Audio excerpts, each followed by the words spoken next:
Good morning and welcome to Morning Joe. It is Monday, July 23rd. We've got three big stories this morning, each with a direct line to the next. First, President Trump screaming over Twitter last night. I mean, he's been screaming all weekend, but last night he was screaming, instead of screaming about Republican judges, he was screaming about the Republican Guard and his threat to wipe out Iran. Now, as we've seen in the past, he always dials up his rhetoric on foreign policy when things start falling apart here at home. In this case, it is, of course, the news that his longtime lawyer, Michael Cohen, recorded a conversation where he and Donald Trump were scheming and discussing payments involving a former Playboy model. And that is all playing out in public. Also out in the open, the Justice Department's FISA warrant for the former Trump advisor Carter Page.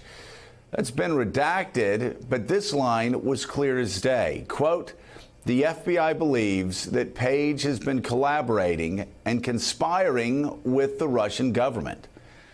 Also, four Republican judges obviously thought there was something there. With us, we have MSNBC contributor Mike Barnicle, national affairs analyst for NBC News and MSNBC John Heilemann, political writer for the New York Times, and MSNBC political analyst Nick Confessori, national political reporter for NBC News Carol Lee, editor-in-chief of Lawfare Benjamin Wittes, and New York Times reporter Michael Schmidt. So John Heilemann, I don't know if Trump supporters digest Twitter the way I digest Twitter, but if they do, these days, especially on summer weekends, they're probably getting one line into his rantings, and it's like scrolling on. Right. Been there, done that. But the amount of vitriol, the amount of just craziness,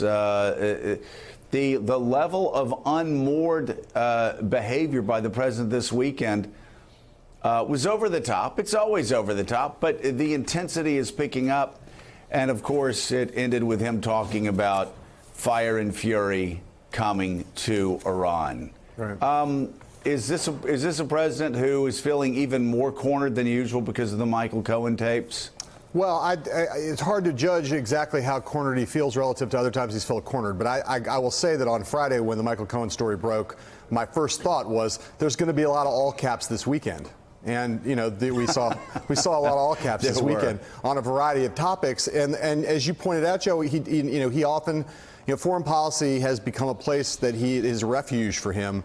And, it's a little strange. There was a brief moment after the summit in Singapore where with Kim Jong-un, where, the notion that he had engaged in this incredibly heated bellicose rhetoric with respect to North Korea had somehow paid dividends and somehow driven North Korea to the table where he could make the argument in his own kind of demented way that kind of brinksmanship had paid off.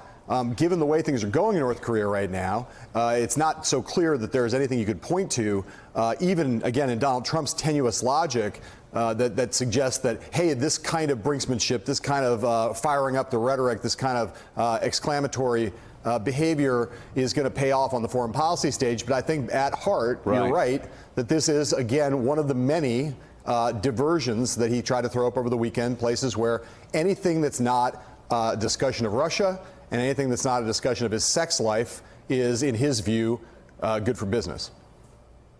Yeah, Mike Barnicle, speaking of Russia, the lies just continued. Again, I'm talking about, I know everybody goes, oh, we have to understand the Trump voter. Who is the Trump voter? We can't be disrespectful of the Trump voter. I know a lot of people who are Trump voters, got a lot of friends who are Trump voters, got family members who are Trump voters. But even they cannot believe the bald-faced lies, the obvious lies, the third-grade level lies, the stupidity that come through in these tweets, where the president has gone back this weekend and now said that Putin didn't try to interfere in the 2016 election. So Obama knew what Russia was doing before the election. Why didn't he do something about it? Why didn't he tell our campaign? Because it's all a big hoax. That's why. and he thought crooked Hillary was going to win. So Donald Trump, again, talking about how what our 4 intel agencies have all told him, all of his appointees have told him, that Russia did try to interfere in the election. But here he is once again playing stooge, playing dupe for Vladimir Putin and the former Soviet spy. Yeah, he had a tough week. It was a week of double negatives and retractions and apologies, and not apologies, but then coming back with other explanations. Carter Page, a very unstable person involved, the FBI involved, the misleading tweet about what the FBI was doing, surveilling Carter Page, all of that capped off last night by what you just mentioned initially, Joe, at the top of the show, 11:30 p.m. last night, all caps. You know, you better watch out, Iran, or something will happen to you. This never happened before in the history of the world, whatever he said. Unfortunately, yeah. I think it kind of works for him with his constituents. It's a great deflection, but I think it kind of works out there. I don't know, Mike. But Mike, you can only hand the rose to the wrong woman so many times in Bachelor. Mike has proven that to be untrue, Joe. While you're lying to the other one, after a while, people like ABC can't do that at the end of this season again. Donald Trump does view this as a reality show, but I'm telling you, it's my job to read his stupid tweets, even when they're lies. And I've gotten to the point where I go, why bother? I'll just read what the news says about the stupid tweets because I'm not going to waste my time. That's not out of anger. But I mean, we have to define. That's just out of. I've seen it 1,000 times before, and I'm just saying, if I'm feeling that way, even Trump supporters have got to start feeling that way. Yeah, he's going to lie. He's going to go in all caps. It's all nonsense. He's just speaking to himself. But you have to define what you just said. What does after a while mean? I mean, we're 18, 19 months into his presidency, and we continue to read these tweets on TV, giving them enormous exposure, enormous airtime. How long is after a while? I don't know. You know, it may be Nick Confessori after the Democrats win big in the fall. I don't know. You know, more Republicans support Donald Trump now than they ever have, which means that more, 71% to 80% of Republicans said they liked the sight of Donald Trump cozying up to a KGB spy and appearing to be his dupe. 71 to 80% of Republicans say they liked Donald Trump basically doing the bidding of Putin, undermining U.S. foreign policy for the past 50 years and picking up what was Soviet policy for 50 years. Who knows? Maybe that's the Republican Party, or maybe it's just blind brand loyalty. Either way, I don't think that drives people to the polls in November. Well, Joe, I'm not sure. I think that what's happened here is that political tribalism in the United States has overwhelmed the concept of a national interest separate from a political interest or a party's interest. It has taken over everything. And just one fact check, by the way. So President Trump actually was warned. As soon as he became the nominee, he was warned about potential Russian efforts to penetrate his campaign. He appears to have ignored those warnings. And of course, this morning with the tweets on Iran, it's the promo for season 9 of The Bachelor, at the very end of season 8. He's kind of getting his timing wrong.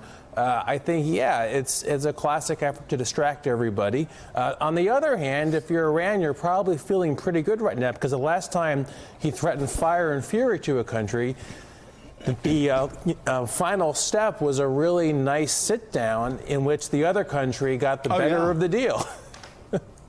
I mean, if you're Iran right now, and this morning you're looking at these tweets, everybody's high-fiving, and you're like, back the Brinks truck up to the White House because he does this first before he gives away the bank, which is exactly what he did to North Korea.